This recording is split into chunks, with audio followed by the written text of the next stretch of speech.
The crackle of fire is more than comfort, it's survival. For millennia, fire has meant warmth, safety, and the difference between life and death on a cold, dark night. It's the center of community, the place where food is cooked and stories are shared. But fire demands fuel, and for our ancestors, securing wood was a daily struggle that shaped entire landscapes. Cut too many trees, and the forest disappears, along with your warmth and shelter.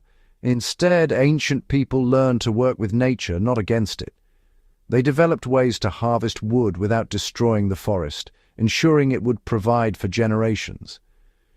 This wasn't just resourcefulness, it was survival wisdom, passed down and refined over centuries.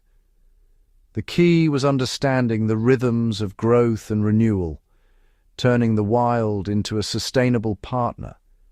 True bushcraft is about partnership with nature, not conquest. The solutions they found, elegant, sustainable, and effective, let them thrive without depleting the land. One of the most ingenious woodland techniques is coppicing. Instead of felling a tree, you cut it near the base, leaving a living stump called a stool. The tree responds by sending up vigorous new shoots, fueled by its established roots.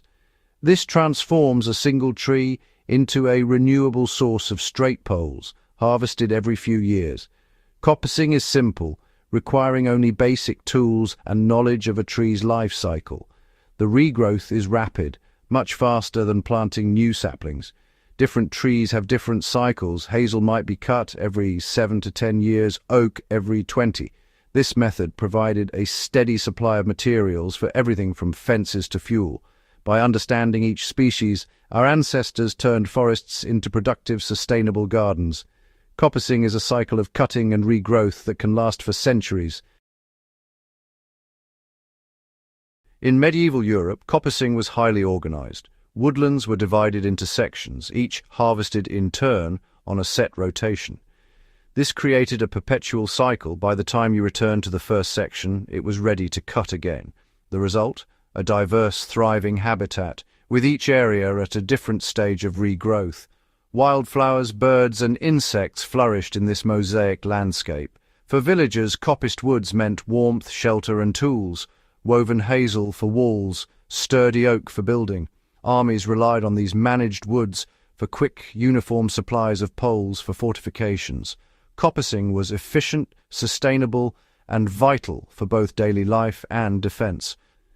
The system kept forests healthy and productive for generations. Well-managed coppice was a strategic and ecological treasure.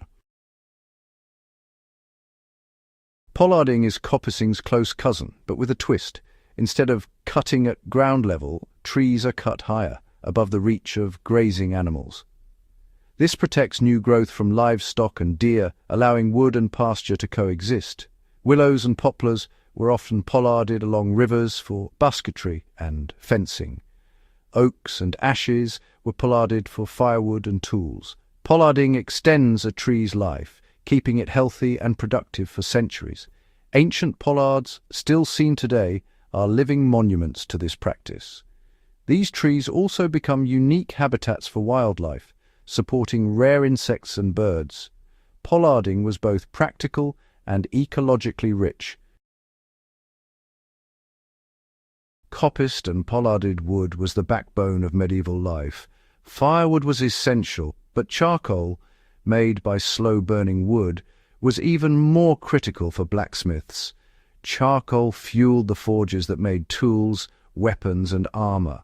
Armies depended on managed woods for a steady supply of materials and fuel. Straight poles built palisades, watchtowers, and siege engines. In villages, the same wood formed the frames of houses and everyday tools. Willow and hazel were woven into baskets and hurdles. Ash made the best tool handles. Every part of life, from birth to burial, relied on products of managed woodland.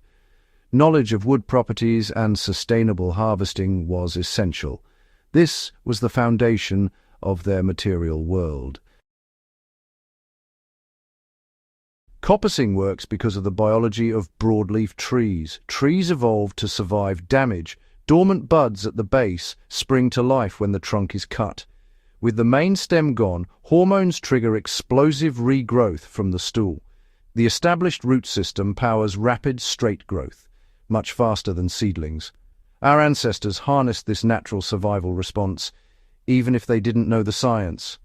Regular cutting keeps the tree young and productive for centuries. If left uncut, the stool weakens and splits under its own weight. The cycle of harvest and regrowth is a perfect example of working with nature. A well-managed coppice can thrive for hundreds, even thousands of years. It's a living partnership between people and trees.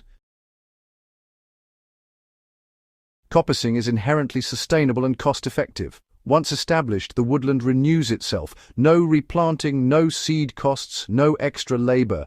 The forest becomes a self-sustaining resource, resilient to droughts and harsh winters. Simple tools, an axe, billhook, and saw were all that was needed. The system was powered by human effort and fueled by its own output. This created a closed-loop economy, fostering self-reliance and independence. Value was measured in utility, warmth, shelter, and tools, not in distant markets. Coppicing supported biodiversity and community resilience. Unlike modern forestry, it worked with nature, not against it. The result, a productive, enduring woodland that benefited all. Today, it's easy to overlook ancient techniques like coppicing, but as we face climate change and resource challenges, its lessons are more relevant than ever. Coppicing is a model of true sustainability, renewable, productive, and ecologically rich.